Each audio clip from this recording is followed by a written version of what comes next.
Здравствуйте, мои дорогие подписчики! Сегодня я хочу вам рассказать и показать в этом видео, какие я использую слои-помощники для того, чтобы лучше работать с техникой Dodge and Burn.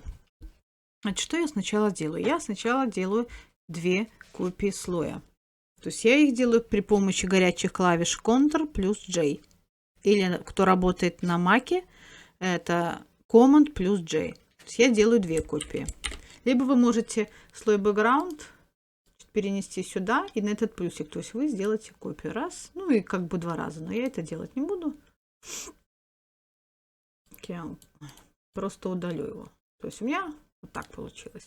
Значит, далее мне нужно создать слой, на котором я, собственно говоря, и буду работать в этой технике.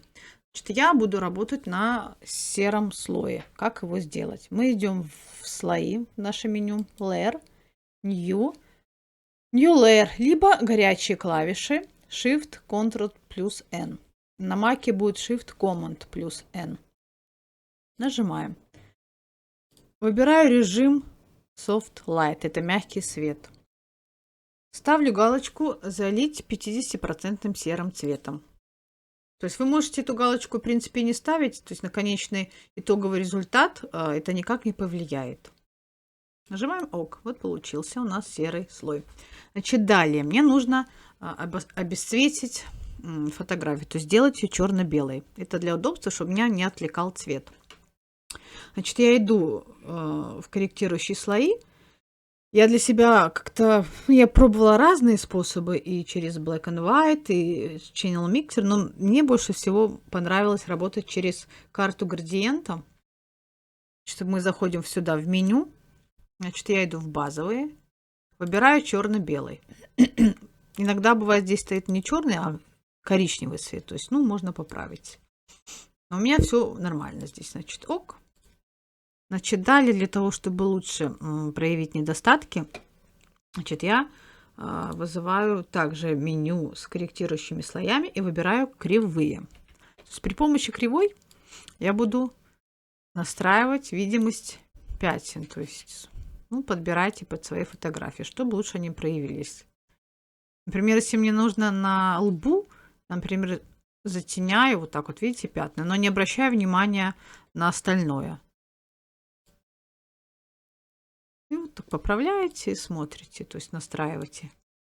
Я всегда ретуширую чуть издалека, то есть вблизи вот так вот я никогда не делаю, потому что оно не видим, ну, не видишь картину в целом. Далее что делаю? Есть еще такой как бы дополнительный трюк. Значит, я вот этот слой, мы же сделали две с вами копии. Значит, одну из копий я хочу немного размыть. То есть я иду в фильтр, блер и Gaussian блер.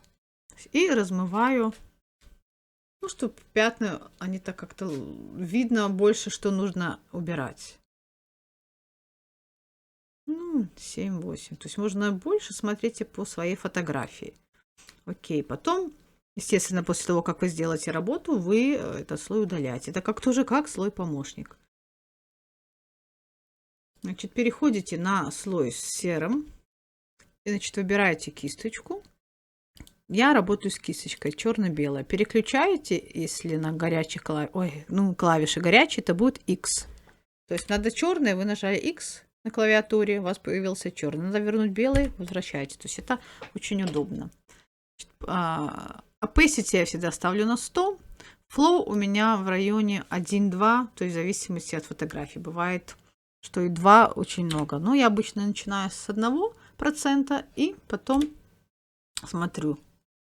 Значит, кисточку. Значит, фотографию немножечко я... Ой, не туда. Сейчас, момент. Немножко отдаляю от себя. Так, видите, так лучше видно, что нужно убирать. Значит, беру кисточку. Мы смотрим, где у нас пятна. И потихонечку я начинаю убирать ненужные пятна.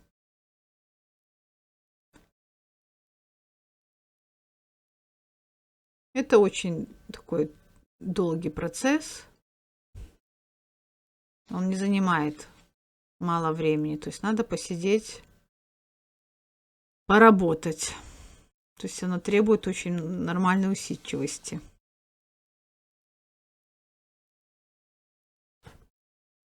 И в таком темпе потихонечку начинаете убирать ненужные лишние пятна.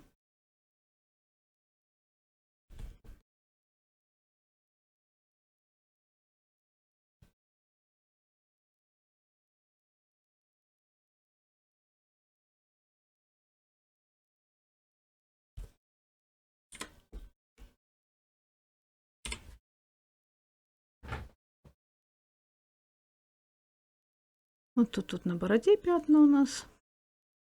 Аккуратненько.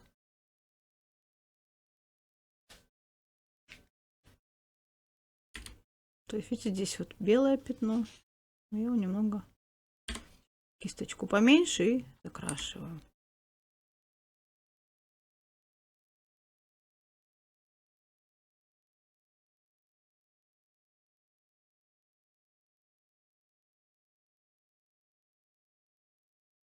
То есть наша задача сделать все светотеневые переходы более мягкими, чтобы не было резких переходов. Ну и не забывать про анатомию лица, чтобы не сделать каких-то пластиковых кукол.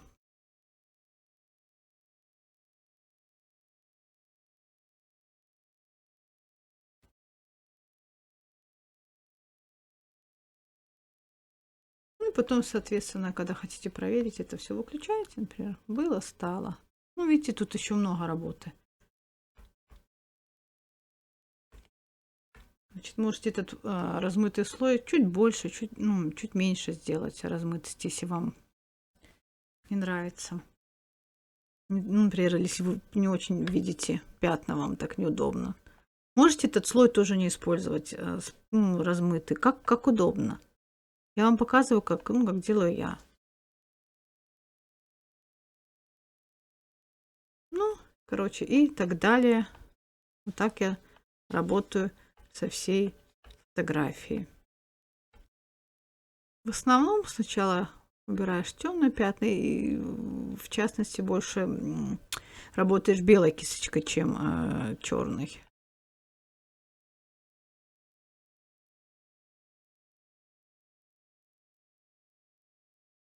Короче, и в таком духе работайте всей фотографией.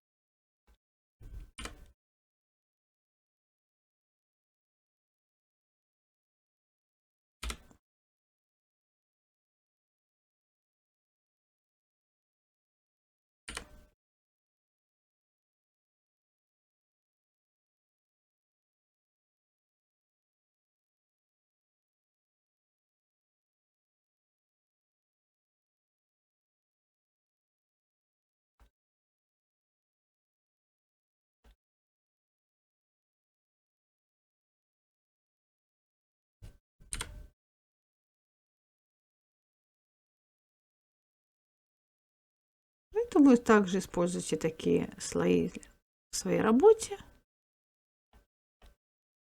Тогда я отключаюсь, пойду ретушировать дальше, чтобы не отнимать от вас время ваше.